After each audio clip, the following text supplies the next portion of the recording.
What's up YouTube, it's Ryan from AnnihilatorMTG here, and I'm back again with some more Modern. This week we're going to be playing some Jund Death Shadow. Shadow decks have always been very important to me. In fact, the first SCG Open I ever went to, I was playing Grixis Death Shadow, and wouldn't you know it, my round 1 opponent was playing the Jund variant. So let's break down the list. The main draw to the Jund version to me is the sheer number of redundant threats. We're going to be running a full playset of Swiftspears, Shadows, Scourges, and Tarmogoyfs. This redundancy means that we can focus more on deploying our threats and actually getting in for damage while protecting them proactively rather than reactively. This deck also has quite a bit of value. We're going to be running Lurrus in the companion slot, which means that replaying our threats is a trivial endeavor. Not only that, but we can recur Mishra's Bauble to trigger Revolt whenever we want and draw a ton of cards. We're also playing 2 copies of Kroxa. Most builds seem to be running only a single copy, but I'm an avid fan of Kroxa and I'm always happy to play more. Everyone knows that you can use Lightning Bolt on yourself to grow your shadows, but to press that advantage even further, we're going to be running 2 copies of Dismember as a source of removal and pump. Last but not least, we're going to be playing 2 copies of Temur Battle Rage. This is quickly becoming one of my favorite cards in the deck. When paired with Scourge, TBR can increase our damage output to insane levels. All in all, this deck looks super good, so let's hop into the first match and see how it performs. Alrighty, looks like we found our opponent here. Best of luck to you, my friend, and we won the die roll. And we see quite the aggressive hand. I think we're definitely going to keep this one. So we're going to lead off with a Blood Crypt untapped and play our first Swiftspear. We'll swing in for 1, we take him down to 19, and we pass. Boy oh boy, we see Tron. Hopefully we can get a little more aggressive as we draw more lands. Let's play a Bloodstained Mire. We're going to crack it, find ourselves a Stomping Ground untapped. We'll play the second Swiftspear. We swing in, and we take them down to 17. They draw for turn. Hopefully we can see a forest or something. They play a power plant, so they just have it. They crack the map,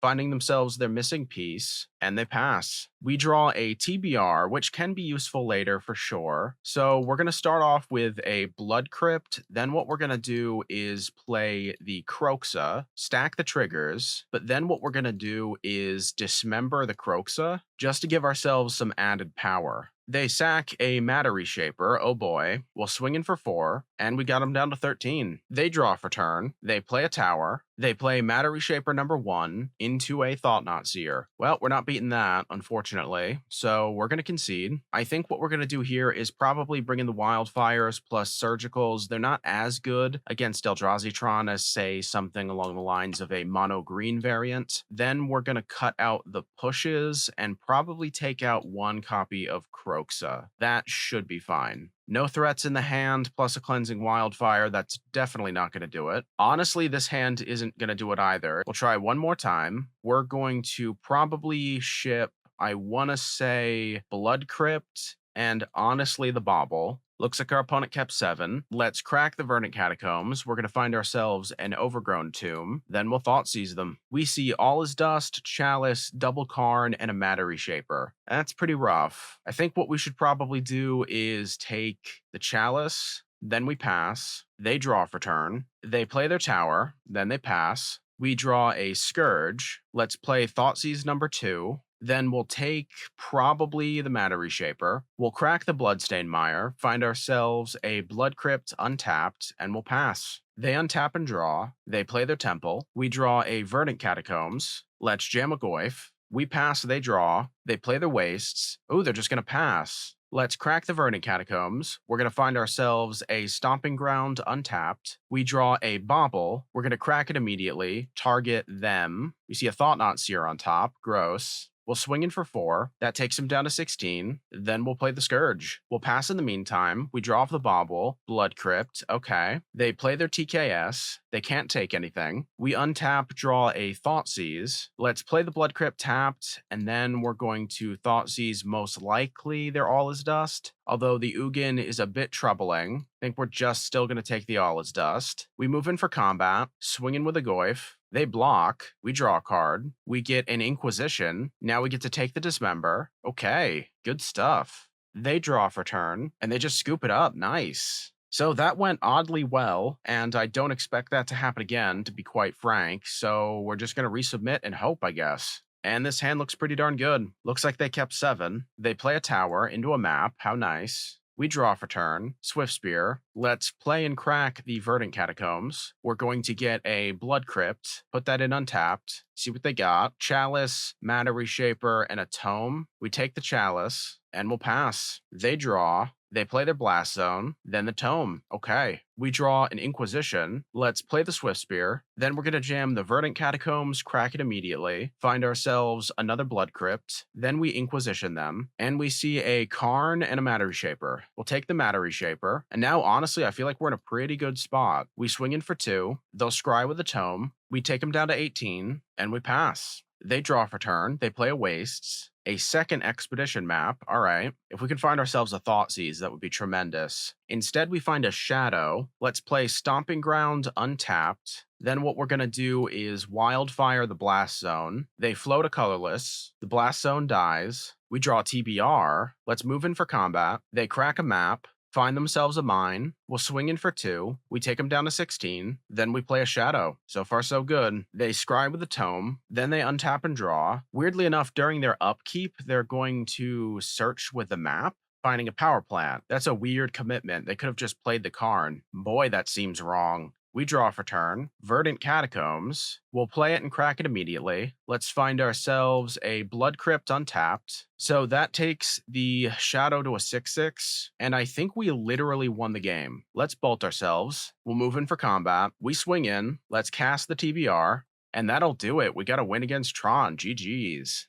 Alrighty, looks like we found our opponent here. Best of luck to you, my friend, and this hand's pretty darn good. Our opponent goes down to 6. Let's start off with a Blood Crypt and then jam a Swiftspear. We'll move to combat, swing in for 1, and then pass. Our opponent draws for turn. They play a basic island into a vial. All right, we can make this work. They pass, we draw. Second Swiftspear, that's good. We'll play it. Then we'll go Bloodstained Mire, crack it, get ourselves a Stomping Ground untapped, and then we'll just go for a bolt. Get real aggressive. We got them down to 16. Then we'll swing in for 4. They untap, uptick their vial. They play a Seachrome Coast, tap for a second vial, which at this point in time, at least in my opinion, might as well be blank. We untap and draw. Another Swiftspear. Goodness. Let's play the third one. Then we're going to pop off an Inquisition. We triple pump, and let's take a look. Skyclaves definitely a problem. The Sailor's problematic as well, but I don't mind if they just block with it. So I think we're just going to take the Skyclave. Then we swing in for 6, take them down to 6, and we'll pass. They flash out their Sailor, then they untap, uptick their vials, and then draw for turn. They play their Flooded Strand, and it appears that they're just holding back blockers. There is a Rattle Chain, so we're going to have to play around that, and a Mishra's Bauble. Fantastic. So we get some free pump, and then they just scoop it up. Nice. All right, so quick win against Spirits. Now, in terms of what we're going to be sideboarding, I think we can likely take out the Kroxas. They're a touch too slow for my tastes. And then after that, it's kind of tough. I think we might be able to cut a Thoughtseize or 2, and then just bring in the returns and the K commands. They're both a little slow for what we're doing, and we might not really need them at all. But outside of that, we should be fine. And we have a pretty compelling hand. Push, bolt. We've got a threat in the Scourge and the Swiftspear. We have a Thoughtseize. This is quite nice. Looks like they kept 7. They play a Seachrome Coast and no Vial. Awesome. We're going to lead off with a Blood Crypt, put that in untapped, and then play the Swiftspear. We'll swing in and we'll pass. They play a basic island, and it looks like they're holding. Draw bolt. Excellent. Let's play our Peatland. We're going to play a Thoughtseize. We'll yield to the Swiftspear trigger. Let's see if they flash something out. They're paying costs. They path our Swiftspear. Sure. Think we'll get a swamp.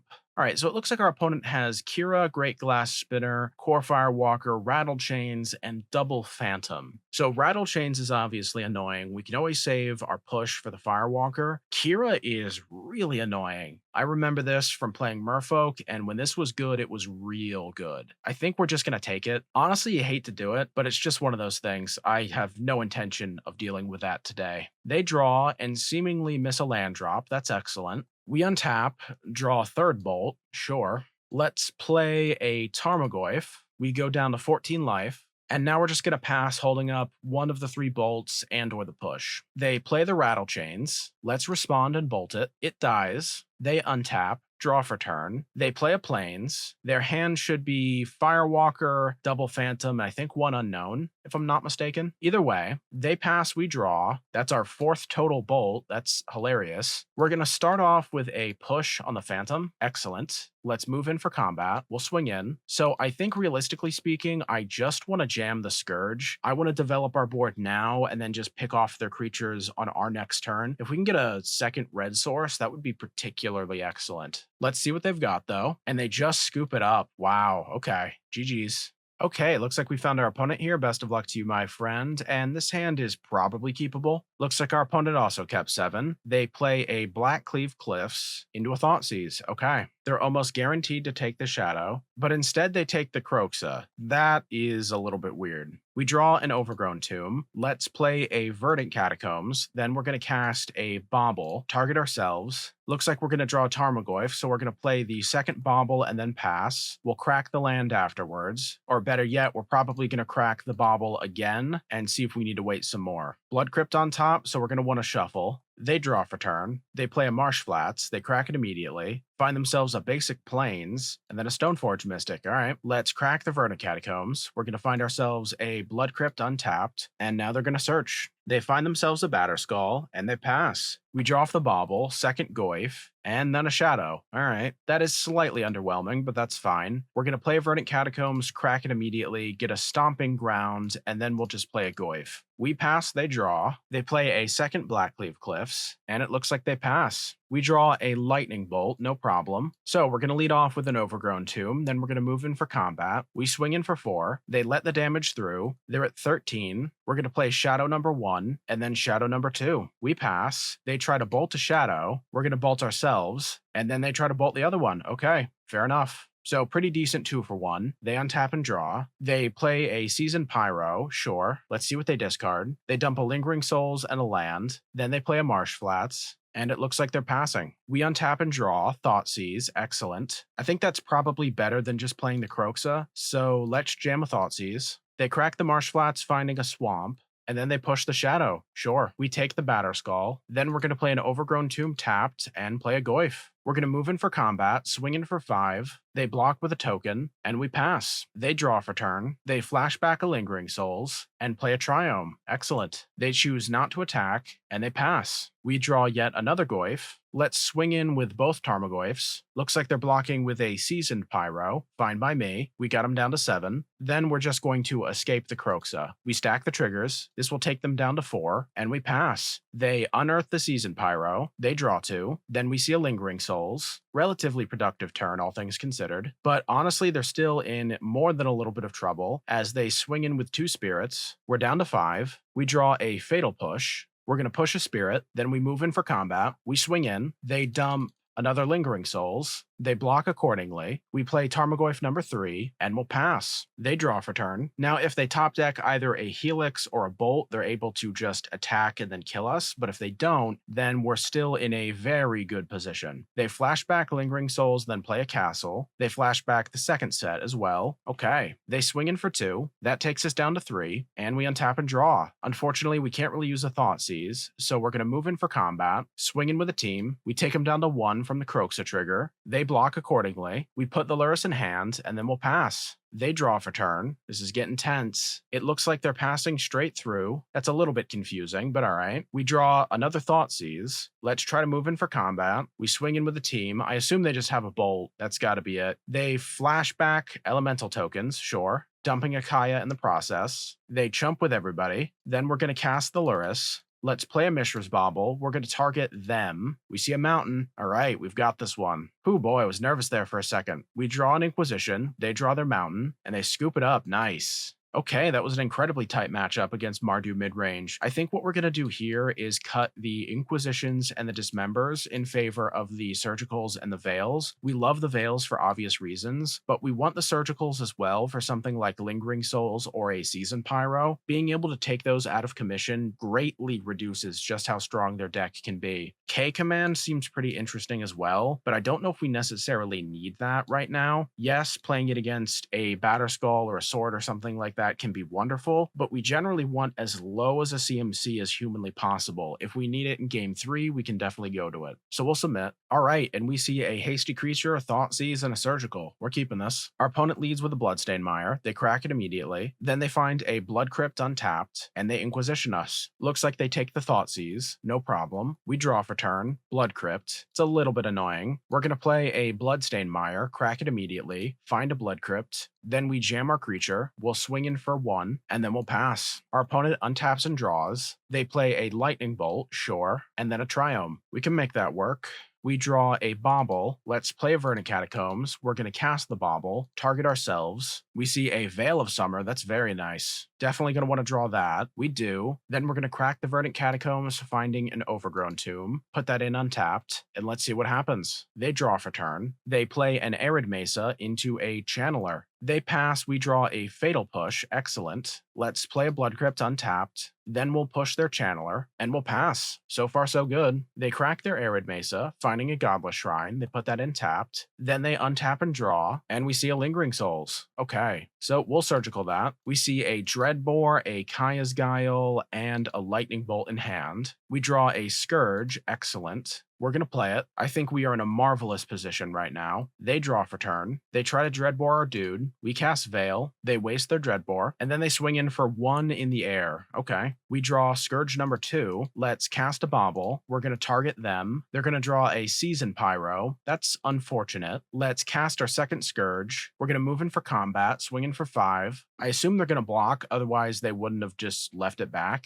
They chump. We draw from the Bauble and a TBR. Excellent. Our opponent edicts us and then exiles all cards from the graveyard. That's pretty tame, and I'm pretty sure we still win. So let's crack a Peatland. We draw a Bauble. Then we draw a Verdant Catacombs. Let's cast the Bauble, then play the Verdant Catacombs. We'll move in for combat. We swing in for 5. They just choose not to block. We'll cast the TBR, and that'll do it. GG's. All right, looks like we found our opponent here. Best of luck to you, my friend, and we won the die roll. And this looks like an excellent hand. We'll keep. We'll lead off with a Verdant Catacombs, crack it immediately, find a Blood Crypt. Then I'm going to cast an Inquisition targeting them. And our opponent seems to be playing elves, I guess. This is really cool looking. I don't recognize half of these arts, but that's fine. I think we're going to take probably the Archdruid. Then we'll cast a Bauble targeting them. They have a Heritage Druid on top. That's fine. Hopefully we can find some removal. We draw off the Bauble, getting a Swiftspear.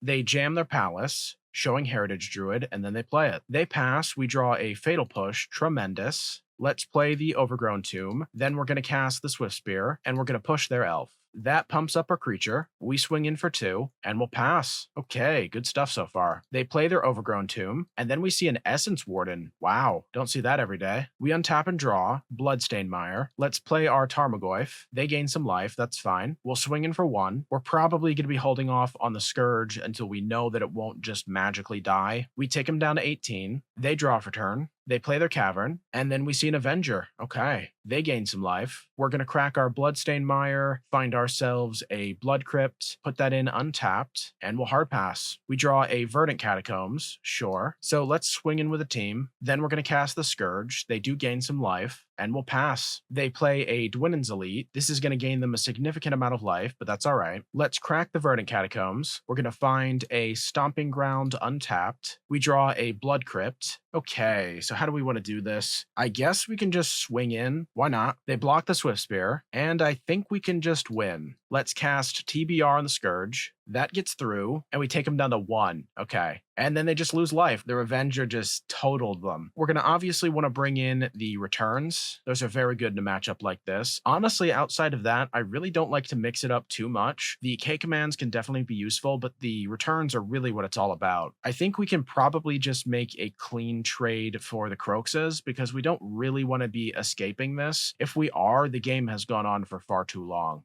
So we'll submit and see if we can do that again. And this is a pretty tempting hand. Double hand attack, push, Tarmogoyf, a return. We just need some lands. Yeah, we'll make this work. Looks like our opponent kept 7. They play a Verdant Catacombs. They pass, we draw a Bolt. Let's play our Overgrown Tomb. Then we're going to Inquisition them. Here comes the Veil. Let's get it over with now. They find an Overgrown Tomb tapped. Wow. What in the world is this? That looks like a music festival poster. All sorts of surprises today. So we should very likely take either the Realm Walker or the Avenger. We can just bolt the Avenger or push it rather, so that's really not that big of a deal. Realm Walker, Assassin's Trophy, that kind of thing is really what's annoying. We're probably just going to take the Realm Walker. It's a lot of value. We pass, they draw, they play their Forest, and then they play their Avenger. We draw a Bauble. Not quite what we're looking for. We'll cast it, target them. They have a Lead the Stampede. You don't see that every day. We're going to push the Avenger. Then we pass, draw off the Bauble, and there we go. We got a Bloodstained Mire. They play a Visionary. Great art. They draw from it, and it looks like they're passing. We draw a Thoughtseize. Let's crack the Bloodstained Mire, and we're going to find a Blood Crypt. Then we'll go Thoughtseize number 1. To me, the big threat here is obviously the War Master. Lead the Stampede's pretty good too, and Assassin's Trophy is obviously a huge headache. I think we got to take the War Master and honestly the Lead the Stampede. We'll do just that. We'll pass in the meantime. They draw for turn. They play a Cavern. So it was a good thing that we took their Lead the Stampede. They play a Dwinnen's Elite. Their board is expanding. They swing in. We're down to 10. And we have a Verdant Catacombs. Nice. So we're just going to play the Tarmogoyf and then hold up the Verdant Catacombs for a bolt. We might see an Assassin's Trophy on the Tarmogoyf, which is fine, but I want to just jam it while we can. They play an Essence Warden, and then a Dwinnen's Elite. All right, so let's crack the Verdant Catacombs, find ourselves a Blood Crypt, then we're going to bolt the Warden, and now they won't be gaining any life. They make a token, and we're good to go. They hold back. We draw a Tarmogoyf. This might be incorrect, but I think we're just going to go return at sorcery speed and then just get in for damage. We swing in for 5, they're at 14, and all they have left is a trophy. They play a Swamp. Excellent. We draw a Blood Crypt. Let's play it. We're going to cast the second Goyf. We move in for combat, swing in for 5. They trophy it. We hit yes. Let's get a Swamp, and we pass. So they've got no cards left. They draw for turn. They play a Llanowar Elves. We bolt it. We pass, draw a TBR. That's excellent. Let's spend some mana to put the Lurrus in hand. Then we're going to move in for combat. We swing in. We got them down to 9. We pass, they draw. They play another Llanowar Elves, and we're good to go. We draw an Overgrown Tomb. We'll play that tapped. Then we'll cast the TBR, target the Goyf. We swing in. They block, trample, and we got them down to 0. GG's. And there you have it. Jund Shadow just seems to be so incredibly strong. I'm definitely still a little bit rusty when it comes to navigating the lines of play. It's kind of been a while, but even from my current perspective, it's clear as day that this deck rewards meta knowledge and experience a ton. I want to explore the archetype a little bit more, maybe try out Grixis or even Pure Rakdos. I will say that red seems to be essential because of how insanely strong Temur Battle Rage is. So let me know how you guys feel about this deck. Do you love Shadow or do you hate it? If you play it, what's your favorite color combinations? I would love to hear about it. I want to thank each and every one of you for your continued support. Feel free to like, comment, subscribe, and hit the bell icon. This stuff really does help me, so thank you so much. And as always, stay safe out there and have a good one.